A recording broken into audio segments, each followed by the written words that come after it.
This country was built on booms and busts. One part of the country might be depressed, where another part of the country is booming, and that's pretty much been the way it's been for a long time. Before I moved to Williston, I'd been a hospital administrator for several years in Kansas, but Williston seemed to have the best opportunities for us and my family.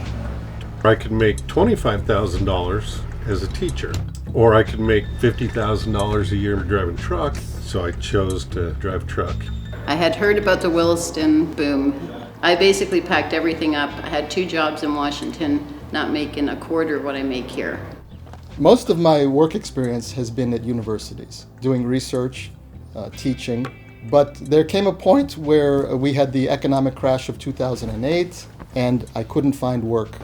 The 07, 08, 09 crash pretty much cooled everything down across the country, but you had pockets like this in Williston where oil was being discovered again.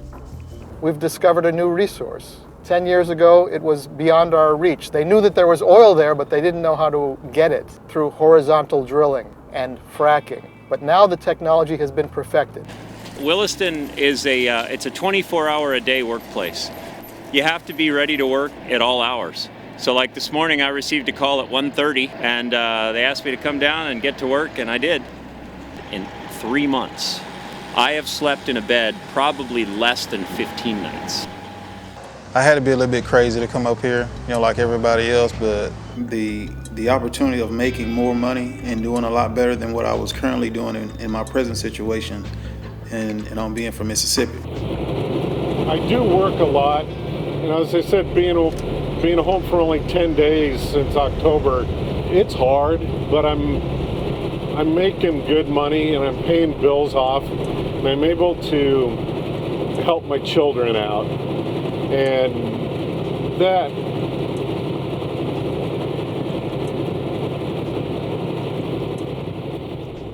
When I leave my family like this, I usually feel pretty lousy at times. I go back and visit for a week or 2, and then I'm up here for 3 or 4, so you miss the family. My kids are growing up, and I'm kind of missing it. It's not fun, it's hard, but it's what has to be done. I think it's been the hardest for the kids, because they've told me that they feel like it's a broken home. It's almost like we're divorced because we see so little of each other. Now that I'm a part of this town, I'm a little bit worried because we're seeing gas prices start to drop down, and I'm wondering what's going to happen to my business, because we have a lot invested here.